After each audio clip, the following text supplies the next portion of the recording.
afternoon, good evening, wherever you are watching from. This is another section with maa'm Tutu. Today, we are going to be looking at the fixed asset note.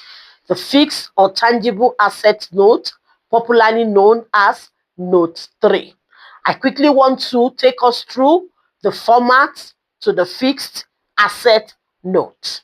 Now, when we look at the fixed asset note, like we said, we are dealing with basically three assets: land and building, vehicles, and equipment. Land and building, vehicle, and equipment. Every asset should be valued at their historical price. At their historical price. And that is why your fixed asset note should start with the cost price of your fixed asset. This is the original price of the asset when it was new. So as we have here, we have the cost price of land and building, the cost price of our vehicle, as well as the cost price of our equipment. The addition of these three will give you the total. Then we move on to the accumulated depreciation of the fixed asset at the beginning of the year, at the beginning of the financial year.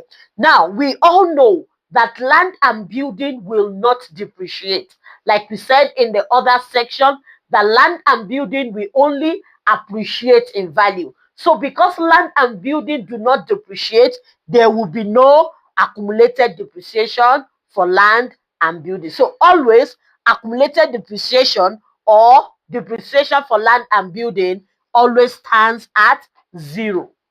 Then we move to the accumulated depreciation at the beginning for vehicle.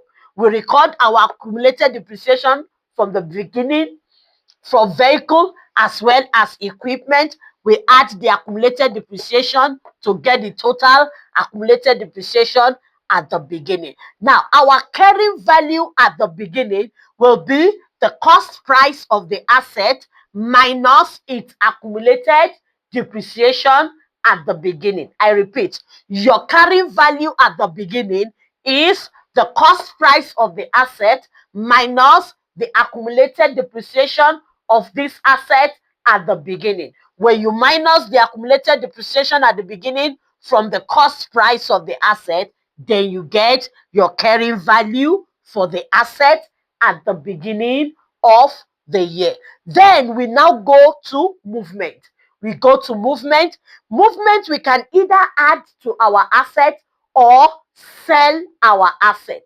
We can either add, that is what we call addition on cost price, or we can dispose our asset, that is selling our asset, and usually we dispose at the carrying value. Now, the addition will be at the cost price, the cost price at which we are buying this asset. Remember, this asset we are adding to the business will only come within the financial year. Usually, we are going to be adding asset to the business. If there is going to be any addition, it will be during the financial year. So the cost price of the asset that the business buys into itself during the financial year is what we record under the addition at cost price. Then we move to disposal at carrying value. Disposal means we are either selling the asset or scrapping out the asset, or we are donating or giving out the asset. So the asset that we are disposing is actually leaving our fixed asset note. So that is why we usually take them out. How do we get our disposal of fixed asset at carrying value? The formula is the disposal of assets at carrying value will be equals to the cost price of the asset minus the accumulated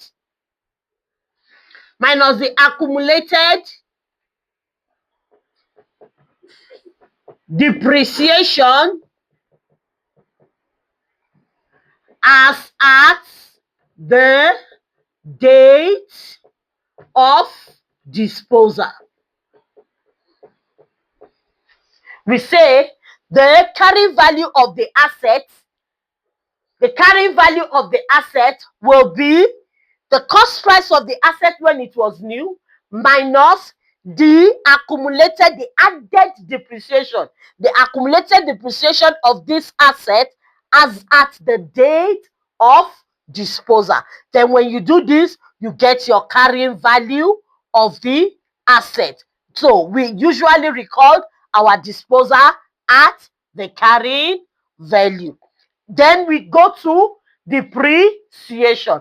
Like we said, land and building will not depreciate. So the value of depreciation for land and building will stand at 0. Then we look at the depreciation of vehicle and equipment. In the previous section, which I will encourage you to go back and check, that previous section we checked on how we calculate depreciation using the cost price method as well as the diminishing balance method. Whichever method you are asked to use, then you can use to calculate your depreciation for the year. Then we come to the end of the financial year.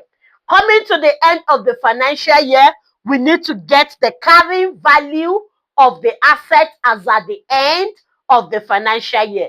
The carrying value of the asset as at the end of the financial year. How do we calculate that? The costs of the asset at the end of the year.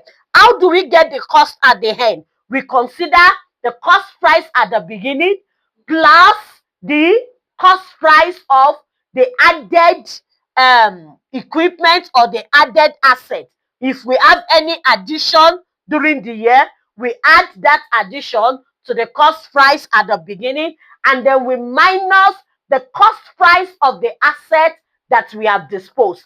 I repeat, the cost price at the end will be the cost price at the beginning plus the cost price of the additional fixed asset minus the cost price of the fixed asset that has been disposed. Then also, the next thing we need to get in order for us to get our carrying value at the end is the accumulated depreciation at the end. The accumulated depreciation at the end. Remember, we said land and building do not depreciate, so the accumulated depreciation at the end for land and building will still stand at 0. Now, the accumulated depreciation at the end for either vehicle or equipment will be calculated as accumulated depreciation at the beginning, the accumulated depreciation at the beginning plus the depreciation during the year minus the accumulated depreciation of the disposed asset. Accumulated depreciation at the beginning plus depreciation during the year minus the accumulated depreciation of the disposed asset. And when we do that, we get our accumulated depreciation at the end. So your cost price at the end minus the accumulated depreciation at the end will definitely give you your carrying value at the end. So when you add up all your carrying value, you add up the carrying value of your land and building as well as the carrying value at the end of your vehicle and your equipment, you get your total carrying value for your fixed asset, which is what you transfer to your statement of financial position as your fixed asset at carrying value. So this is the fixed asset note and how it plays out. That is it for me for now. I hope to see you in the next section where we are going to be calculating the entries in the fixed asset note. Feel free to subscribe, to like, and to share. And also ask question. As you have seen on the screen, please subscribe through the YouTube channel, and also you can ask your question even through the YouTube channel. Thank you and bye for now.